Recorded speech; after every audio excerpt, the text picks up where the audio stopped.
The first anomaly appeared at 3:47 UTC, a microscopic perturbation in the quantum background radiation that most researchers would have overlooked. Dr. Elena Rodriguez wasn't most researchers. Her fingers danced across the holographic interface, tracing the ghost-like pattern that seemed to shimmer between existence and non-existence. The Atacama Large Millimeter Arrays quantum sensors had been her obsession for the past 3 years, a pet project that her colleagues at the Cosmic Interaction Research Center, CIRC, had repeatedly dismissed as an academic vanity. "Come on," she muttered, adjusting the sensitivity on her custom-built quantum correlation detector. The device was her own creation, a hybrid system that combined quantum entanglement detection with advanced pattern recognition algorithms. It was supposed to be searching for potential dark matter signatures, but tonight it was capturing something entirely different. The signal wasn't just unusual, it was impossible. Mathematical constructs began to materialize on her screens, not binary, not even quantum-based computational language, but something fundamentally alien. Each algorithmic structure seemed to breathe, to pulse with an intelligence that defied conventional understanding. It wasn't a message in any traditional sense. It was a living system of information, a computational organism that was simultaneously analyzing and infiltrating every technological system it touched. Dr. Marcus Chen, Elena's lead research assistant, burst into the observation room. His normally immaculate appearance was disheveled, his shirt half untucked and a coffee stain spreading across his white lab coat. "The satellite networks are going crazy," he announced, his voice a mixture of scientific excitement and pure terror. Elena didn't look up. Her eyes were locked on the cascading information streams. "It's not just disrupting communications," she said quietly. "It's studying them, dissecting them." Each technological system the signal touched seemed to be carefully mapped, analyzed, and then systematically neutralized. But not destroyed, studied. Like a surgeon performing a precise medical procedure, the signal was methodically stripping away human technological defenses. Outside the research center's reinforced windows, the pre-dawn Atacama Desert stretched into endless darkness. Massive radio telescope arrays stood like silent sentinels, their massive dishes suddenly feeling more like vulnerable targets than scientific instruments. "We need to isolate the signal," Elena commanded, her fingers flying across multiple interfaces. But even as she spoke, she knew it was futile. Whatever was happening transcended traditional communication protocols. Marcus pulled up global communication reports. Cellular networks were fragmenting. Satellite communication grids were experiencing unprecedented quantum interference. Military communication channels were dissolving into mathematical gibberish that seemed to contain its own internal logic. "This isn't an attack," Elena whispered, more to herself than to Marcus. "This is an examination." Her custom quantum correlation detector suddenly began to emit a high-pitched whine, a sound that seemed to originate from between dimensions. The holographic displays flickered, not with static, but with complex geometric patterns that seemed to pulse with an almost organic rhythm. A notification flashed. "QNTUM correlation DETCTED. Unknown MALYC Unknown." Marcus stared at the screen. "What the hell is that?" Elena's scientific training warred with a growing sense of existential wonder. "First contact," she murmured. "But not like anything we've ever imagined." The signal continued its methodical invasion, each computational wave revealing layers of complexity that suggested not just intelligence, but a form of cosmic assessment.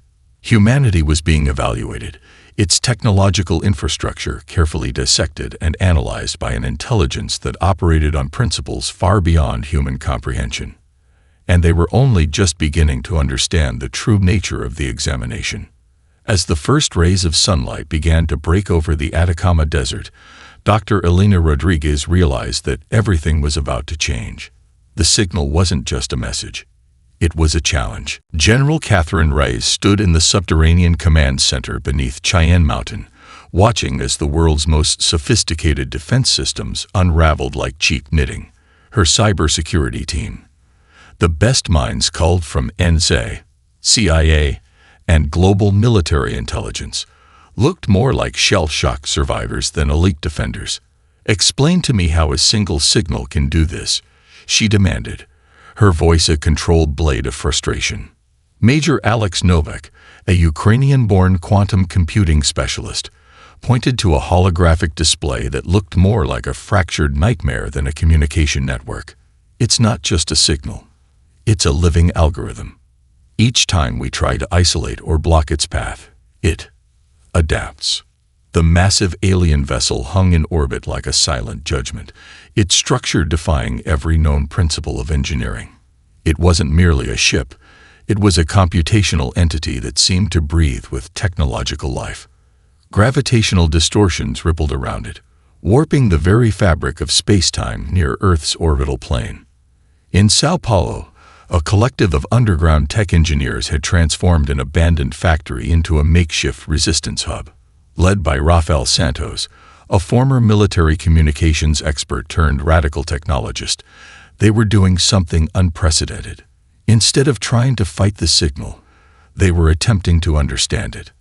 "We're not dealing with an invasion," Rafael explained to his team, a collection of hackers, engineers, and theoretical physicists. "This is a systemic probe. Every disruption is a data point." Their screens displayed a mesmerizing dance of algorithmic patterns, each interruption in global systems creating a complex map that suggested something far more intricate than a simple attack. Halfway across the world, in a hidden research facility in the Xinjiang desert, Dr. Mai Zhang worked furiously. Her team of quantum researchers had been studying theoretical extra-dimensional communication for decades, always dismissed as academic fringe scientists. Now they were humanity's most unexpected hope. "The vessel's computational matrix," she muttered, tracing impossible geometric patterns on a quantum holographic interface. "It doesn't just communicate. It experiences."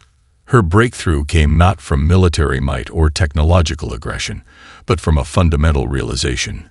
The alien signal was experiencing human technological infrastructure, the way a researcher might examine a complex biological specimen. Back in the Cheyenne Mountain Command Center, General Rice watched as another global system collapsed. Power grids in Southeast Asia flickered and died. Cellular networks across Europe dissolved into mathematical white noise.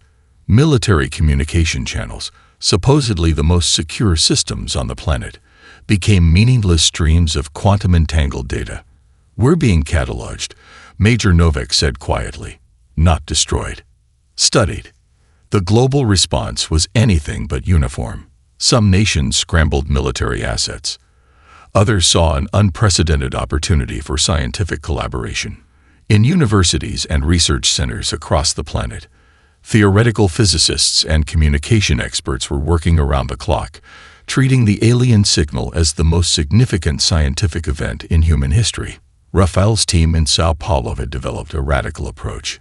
Instead of defending against the signal, they were attempting to communicate with it. Their custom-built quantum receivers were creating complex response patterns, trying to establish a form of dialogue that transcended traditional communication methods. "We're speaking in mathematics," Rafael explained to his increasingly exhausted team. "Pure, unfiltered computational language." General Reyes received an encrypted transmission from Dr. Elena Rodriguez. It was less a message and more a computational fingerprint, a detailed analysis of the signal's quantum characteristics. The message was clear. Humanity was being evaluated, and the examination had only just begun. As the alien vessel continued its silent orbit, casting gravitational shadows across the planet, humanity found itself in an unprecedented position. This wasn't an invasion. This was a cosmic job interview, and the stakes were nothing less than the species' continued existence. The examination had begun. The safe house was anything but safe. Tucked away in a converted Cold War-era bunker beneath the Appalachian Mountains, it looked more like a technological nightmare than a research facility. Empty vodka bottles competed for space with quantum computing arrays, and the air hung heavy with the scent of stale cigarettes and mathematical desperation. Dr. Alexei Volkov looked like a man who had long ago stopped caring about appearances. His once pristine NSA credentials were now a crumpled mess pinned to a corkboard alongside complex mathematical equations that seemed to writhe and change when no one was looking directly at them. "We're not just decoding a message," he slurred, pointing to a wall covered in interconnected diagrams. "We're translating an entire computational ecosystem." Beside him, Amara Okik, a 16-year-old mathematical prodigy from Lagos, didn't even look up from her custom-built quantum interface. Her fingers moved with a precision that made Volkov's decades of cryptography experience look like elementary scribbling. "It's not linear," she muttered, her voice carrying the weight of someone who had seen too much. "Traditional communication models are useless. This is more like a living language." The team had been assembled through what could only be described as a cosmic coincidence. Belina Rodriguez had spent weeks tracking down individuals who might have the unique combination of skills necessary to crack what was becoming clear was not just a message, but a comprehensive examination of human potential. Jack Harriman, the retired NSA codebreaker, studied the patterns with the intensity of a predator. His off-grid lifestyle in the Appalachians had been more than paranoia. It had been preparation for exactly this moment. Dr. Wei Chen, the quantum computing expert from Shanghai, had been working on a breakthrough that would have revolutionized computational theory before the alien signal had rendered most of human technological understanding obsolete. "Look here," Wei said, highlighting a section of the computational matrix that seemed to breathe with its own internal logic. "These aren't just communication nodes. They're adaptive learning systems that reconfigure themselves with each interaction." Amara's eyes lit up. "It's not sending a message. It's establishing a conversation." Volkov took another swig from a bottle of vodka, then paused. His years of alcoholism had been a shield, a way to dull the pain of being perpetually brilliant, but never quite understood. Now his vodka-addled brain was seeing connections that his sober colleagues were missing. "The signal," he said slowly, "is testing our ability to understand, not our ability to receive." Jack Harriman connected another series of quantum entanglement markers. The wall was becoming a living diagram, a three-dimensional representation of a communication method that existed between classical and quantum states of information. Outside the bunker, the world continued to fragment. Global communication systems remained in chaos, with pockets of humanity finding increasingly creative ways to communicate and collaborate. Universities had become impromptu research centers. Online forums transformed into distributed computational networks. Dr. Wei began to sketch out a theoretical framework. "It's like the signal is a cosmic immune system," he explained. "We're not just being examined. We're being assessed for potential integration or elimination." Amara's interface suddenly erupted with a cascade of mathematical patterns that seemed to defy the very laws of computational theory. The team watched in stunned silence as the diagram began to reconfigure itself, creating complex geometric shapes that existed simultaneously in multiple dimensional states. "We're close," she whispered. "Whatever this is, we're on the edge of understanding." Volkov looked at the young woman with a mixture of respect and terror. She wasn't just decoding a message. She was engaging in a cosmic dialogue that most humans couldn't even comprehend. The examination was evolving, and humanity's response would determine everything. As night fell over the Appalachian Mountains, the team continued their work. The alien signal pulsed, waiting, watching, evaluating. The challenge arrived without warning, materializing simultaneously across every functional computational network on the planet. It wasn't a message. It was a living mathematical construct that seemed to breathe with impossible complexity. Dr. Yuki Tanaka stood in the Tokyo Quantum Research Institute, her augmented reality interface flickering with geometric patterns that defied classical understanding. Around her, a global network of researchers watched in collective breathlessness as the challenge unfolded. "This isn't a problem to be solved," she muttered, tracing the intricate computational landscape. "It's a living ecosystem of mathematical potential."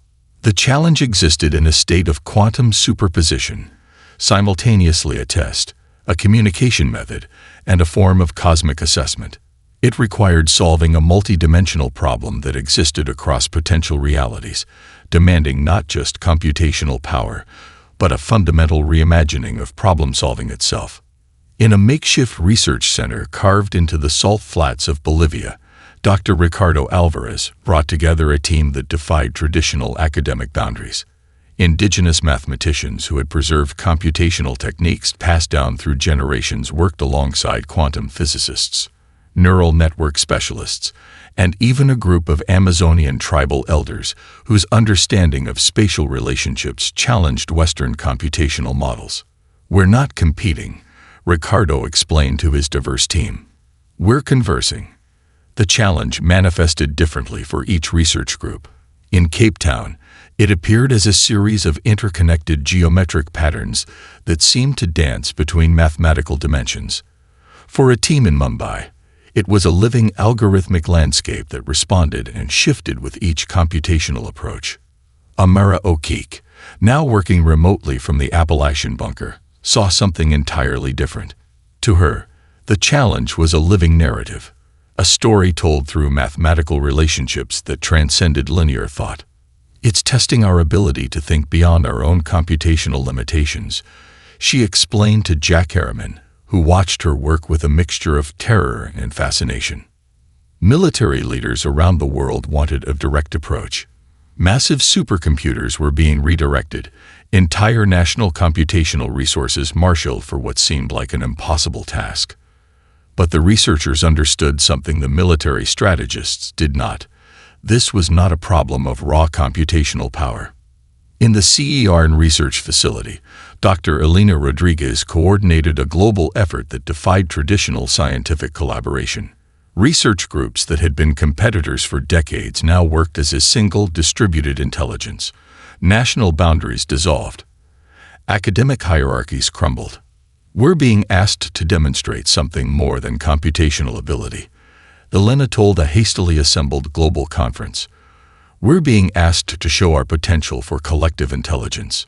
The challenge shifted with each approach. When one research group attempted a linear solution, the problem would twist, revealing new layers of complexity. Traditional machine learning algorithms broke down.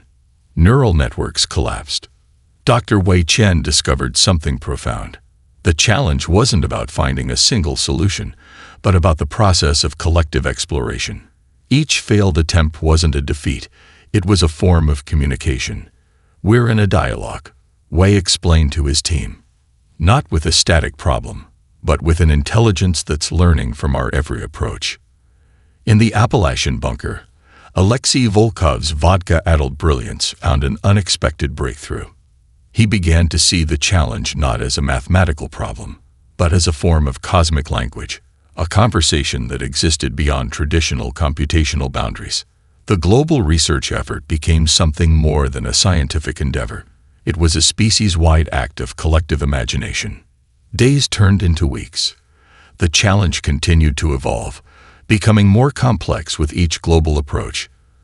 But humanity was changing too. Research groups that had never spoken to each other now worked as a single distributed intelligence. Something fundamental was happening. Humanity wasn't just attempting to solve a problem. They were being transformed by the very act of attempting to understand it.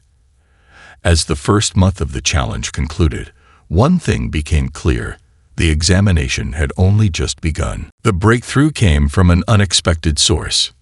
In the favelas of Rio de Janeiro, Maria Santos had been watching the global computational challenge through a second-hand tablet, held together by electrical tape and hope.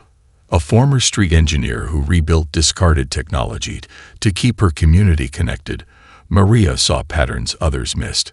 Her makeshift workshop, a converted shipping container filled with electronic parts, solar panels, and generations of repurposed technology, became ground zero for a revolution of thought. It's not about solving the problem, she told the ragtag group of local kids who had become her impromptu research team. It's about understanding how the problem sees us. Thousands of miles away, in the high-altitude research stations of the Andes, a team of indigenous astronomers began to correlate the mathematical challenge with ancient computational techniques preserved in generations of oral traditions. Their approach wasn't about raw computational power, but about a holistic understanding of systemic relationships. Dr. Elena Rodriguez received the first transmission from Maria's team with a mixture of scientific skepticism and growing wonder. The solution wasn't a linear algorithm or a complex mathematical proof. It was an adaptive network of understanding that transformed the very nature of the challenge. The Nexus Collective's computational probe had anticipated thousands of potential human responses. What it hadn't calculated was the power of cultural diversity, of technological improvisation, of solving problems through fundamentally different worldviews. In the underground bunker, Amara O'Keefe began to integrate Maria's insights with the team's existing research. The young prodigy saw something profound. The challenge was alive, a living system that responded to approaches as much as it tested them. We're not just solving a problem, Amara explained to a bewildered Jack Harriman. We're negotiating with an intelligence that learns with every interaction. Across the globe, research centers that had been competitors began to share insights in ways that would have been unimaginable months earlier. A team of quantum physicists in Johannesburg collaborated with street engineers in Mumbai. Mathematical models developed by theoretical researchers in Beijing found unexpected application in community-based technological solutions from Buenos Aires. Dr. Wei Chen discovered that the most powerful computational approach wasn't about individual brilliance, but about creating adaptive networks of intelligence. Each failed attempt wasn't a setback. It was a form of communication, a way of understanding the fundamental nature of the challenge. The military's massive supercomputers became less relevant. Instead, distributed networks of thinking, some technological, some based on entirely different forms of problem-solving, began to emerge. In the Atacama Desert, Dr. Rodriguez watched as the alien vessel seemed to pulse with a different frequency. It wasn't just observing anymore. It was engaging. Maria's team in Rio had developed something unprecedented, a computational approach that treated the challenge as a living dialogue rather than a problem to be solved. They used principles of community resilience, of technological adaptation, of finding solutions in the spaces between traditional understanding. Look, Maria explained to her team, pointing to a complex diagram that looked more like an ecosystem than a mathematical proof. We're not fighting the problem. We're growing with it. The global research effort had become something more than a scientific endeavor. It was a species-wide act of collective imagination that transcended traditional boundaries of knowledge. Volkov, still nursing his vodka in the Appalachian bunker, began to laugh. The challenge was revealing something fundamental about humanity. Its ability to adapt, to reimagine, to find solutions in the most unexpected places. As the first successful approach began to take shape, something became clear. Humanity wasn't just solving a problem. They were fundamentally transforming their understanding of intelligence itself. The Nexus Collective had intended to examine humanity. Instead, they were witnessing something far more profound, a species learning to think in entirely new ways. The examination had become a conversation, and humanity was just beginning to speak. The first weapon materialized without warning, a computational pulse that tore through global defense systems like tissue paper. Lieutenant Commander Aria Nakamura watched from the bridge of the U.S. Quantum Horizon, a next-generation research vessel that was now humanity's most advanced technological response platform. The ship's experimental quantum adaptive hull began to shimmer, transforming itself moment by moment to counter the incoming assault. "It's not an attack," she muttered to her tactical team. "It's a systemic probe." The pulse originated from the alien vessel, a wave of computational energy that defied every known principle of warfare. Entire military communication networks collapsed. Satellite defense grids flickered and died. But humanity had been preparing, learning, adapting. In the underground command center beneath the Andes, Maria Santos and her team of street engineers had been developing something entirely unexpected. What the military saw as a communications network, they saw as a living, breathing technological ecosystem. "We're not defending," Maria explained to her team, her hands dancing across a holographic interface cobbled together from salvage technology. "We're negotiating." The technological assault came in waves. Each attack revealed more about the Nexus Collective's approach to evaluating potential species. Massive energy weapons targeted critical infrastructure, but instead of cowering, humanity transformed. Civilian drones became adaptive communication networks. Home security systems merged into distributed computational defense platforms. Every piece of technology became a potential point of resistance, a node in a global improvisational defense mechanism. Dr. Elena Rodriguez coordinated from the Cosmic Interaction Research Center, watching as humanity's response defied every predictive model. The military strategists wanted a direct confrontation.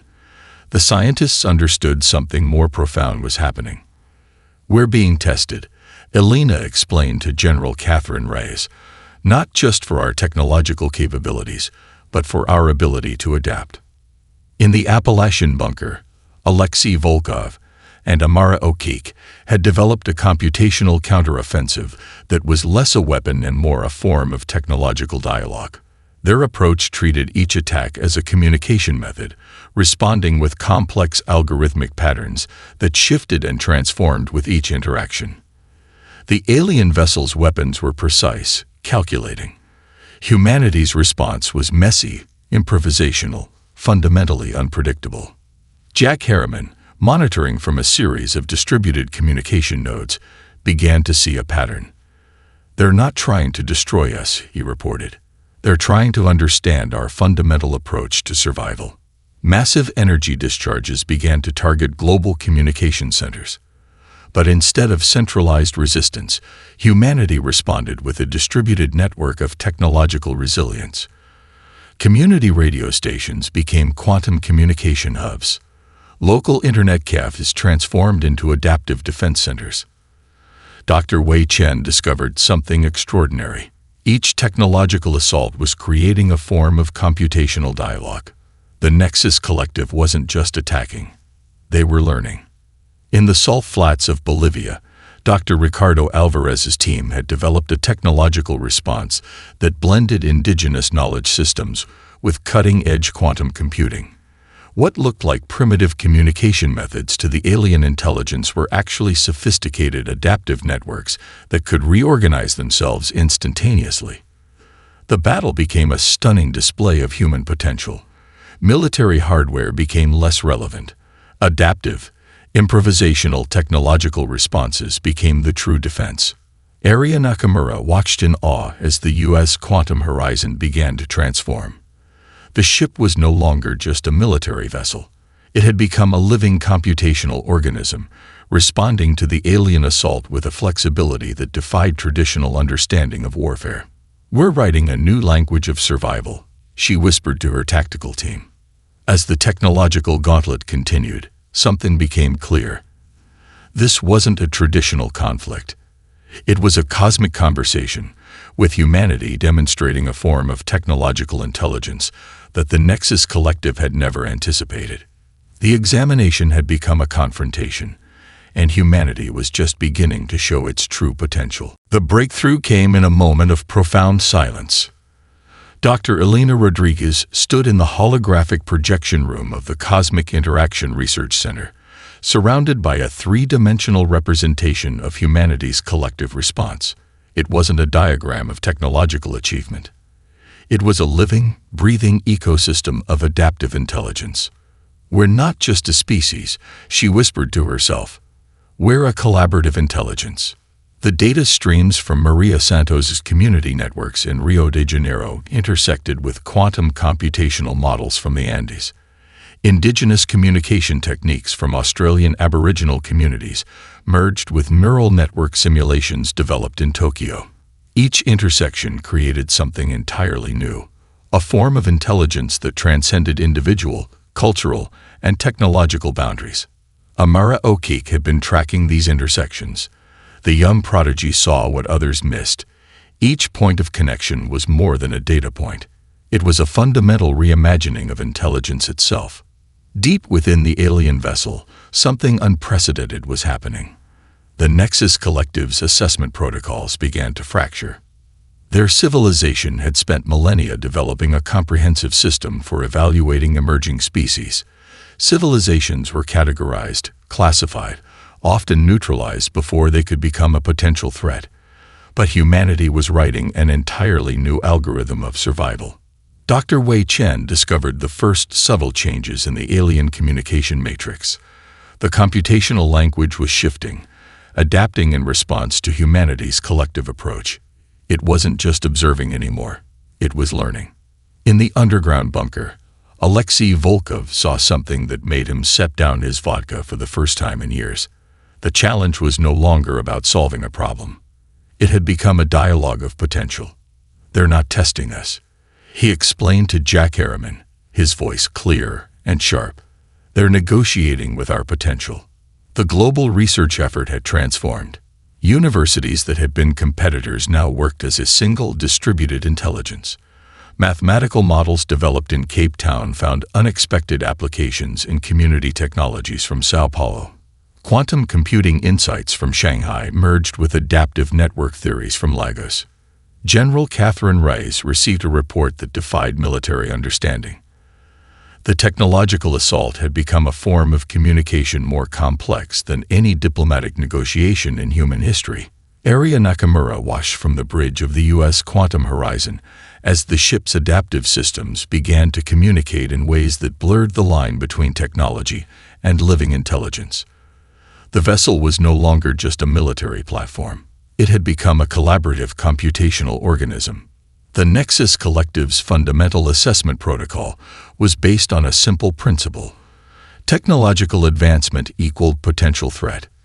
Humanity was demonstrating something far more complex, a form of intelligence that existed in the spaces between technology, culture, and collective imagination. Maria Santos understood this intuitively. In her workshop in the Rio favela, she had been creating something more than a technological solution. She was demonstrating a fundamental principle of human survival, the ability to find potential in the most unexpected places. Dr. Ricardo Alvarez's team in the Bolivian salt flats had developed a communication approach that merged scientific methodology with indigenous knowledge systems. What looked like primitive communication to the alien intelligence was actually a sophisticated adaptive network that could reorganize itself instantaneously. Elena Rodriguez began to see the entire encounter from a new perspective. This wasn't a test of humanity's technological capabilities. It was an exploration of a fundamentally different approach to intelligence, one that valued collaboration, adaptation, and collective potential over individual achievement. The alien vessel began to pulse with a different frequency. Its computational matrix was reconfiguring, attempting to understand a form of intelligence that defied its millennia-old assessment protocols. Humanity wasn't just surviving the examination. They were fundamentally challenging the very concept of how intelligence could be understood. As the final stages of the assessment approached, one thing became crystal clear. The Nexus Collective had encountered something entirely unexpected. A species that didn't just survive. A species that transformed. The moment of recognition arrived not with fanfare, but with a silence that spoke volumes. Dr. Elena Rodriguez stood at the primary observation deck of the Cosmic Interaction Research Center, watching as the alien vessel began to transform. It wasn't a retreat. It wasn't a surrender. It was something far more profound. A fundamental recalibration of understanding. Amara O'Keefe appeared beside her, the young prodigy's eyes reflecting a wisdom far beyond her years. "We didn't just pass their test," she said quietly. "We rewrote the entire concept of assessment. Around the world, the effects were immediate and extraordinary. Communication networks that had been fractured began to pulse with a new kind of energy. It wasn't technological. It was something deeper. A global consciousness that had been forged in the crucible of cosmic examination. In the favelas of Rio de Janeiro, Maria Santos watched as the technological infrastructure she had helped build began to evolve. Community networks that had been her life's work were now something more, a living, breathing system of collective intelligence that transcended traditional boundaries of communication and technology. Dr. Wei Chen received the first official communication from the Nexus Collective. It wasn't a message in any traditional sense. It was a computational ecosystem, a form of dialogue that existed between mathematical possibility and collective potential. Probationary recognition. The communication read. Species classification. Unprecedented. General Catherine Reyes gathered her top military strategists. The encounter had fundamentally transformed their understanding of global defense. This was no longer about military might. It was about collective adaptability. Alexei Volkov, finally sober, worked with Jack Harriman to analyze the deeper implications. The Nexus Collective hadn't just observed humanity. They had been fundamentally changed by the encounter. We didn't just prove our worth, Volkov explained, his voice carrying a mixture of wonder and scientific precision. We demonstrated a form of intelligence that doesn't exist anywhere else in their known universe.